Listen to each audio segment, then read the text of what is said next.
देखिए यहाँ मैथ के सामान्य से क्वेश्चन आए हुए हैं। हम देखते हैं तीन क्रमांक सम संख्याओं का योग 78 है, तो दूसरी सबसे बड़ी संख्या क्या होगी?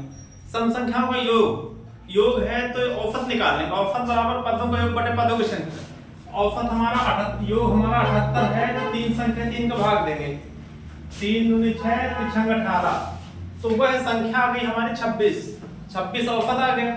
और सम संख्या है तो 26 के बाद अगली सम संख्या कौन सी होती है? 28। इसके पहले सम संख्या कौन सी होती है आपकी? 24। उसने कहा है सबसे बड़ी नहीं, कंफ्यूज क्या देखिए, दूसरी सबसे बड़ी, तो सबसे बड़ी 28 है, दूसरी सबसे बड़ी संख्या वही हो जाएगी जो इसका औसत निकल रहा था, तो दूसरी सबसे बड़ी संख्या हो जाएगी आपकी 26। ठीक है, अब देखिए अब इसमें क्या किया गया है? 3 लिखा है, 6 लिखा है, 18 लिखा, 72 लिखा, 360 लिखा। अगला क्या होगा? सीरीज बनाना है आपको। ठीक है, तो 3 दूनी 6 36 18 972 72 पंचे 360, 360 का 6 से गुणा कर दिया, आपने यहाँ पर आराम से आंसर आ जाएगा।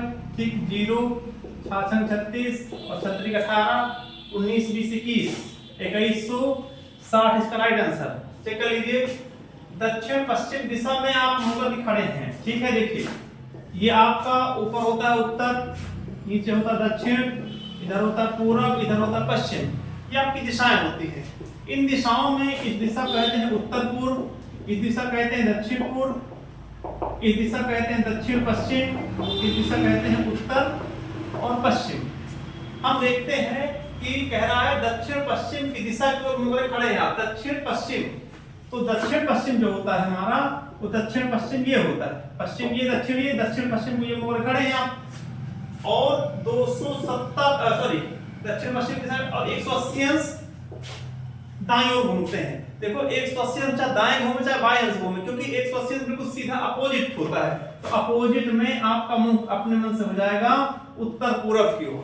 आपका मुंह किधर हो जाएगा? इसका आंसर आएगा उत्तर और पूर्व की ओर, एकदम से अपोजिट डायरेक्शन, 180 अंश सीधी रेखा पर होगा। तो उधर जो हमारी रेखा आती है दक्षिण और पश्चिम के जस्ट अपोजिट में, उसका नाम होता है उत्तर और पूर्व। फिर अगला क्वेश्चन देखिए क्या कह रहा था। अगला क्वेश्चन हमारा कह रहा है कि पश्चिम की ओर मुंह करके आप खड़े हैं। ये फिर हमारा बन गया, पश्चिम हमारा ये होता है, पूर्व हमारा ये होता है, उत्तर ये होता है, दक्षिण ये होता है। पश्चिम की ओर मुंह करके खड़े हुए हैं और 270 अंश दक्षिणावर्त घूमते हैं।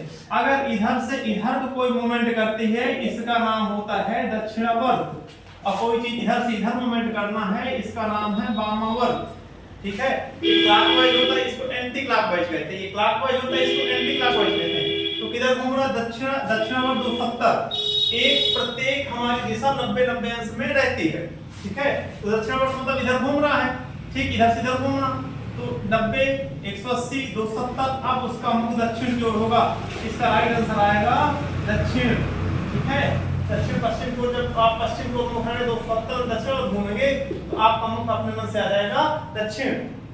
ठीक है, इसमें अलग बताना, वर्ग वृत्त गोला और त्रिकोण में अलग क्या है? देखिए ये सब वर्ग वृत्त और त्रिकोण जो त्रिभुज होता है, ये सब आपका क्षेत्रफल होते हैं, जबकि गोला एक आयतन होता है, एक ठोस पिंड होता है, इसलिए अलग है। ये 3D आकृति है, बाकी ये 2D आकृति है।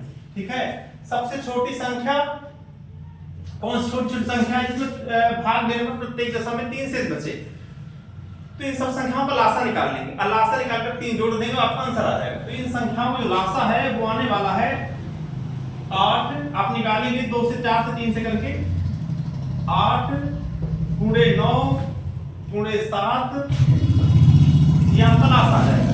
इसमें सारी संख्याएं ये डिवाइड हो जाएंगी। ठीक है, और उसमें 3 जोड़ देंगे, है ना।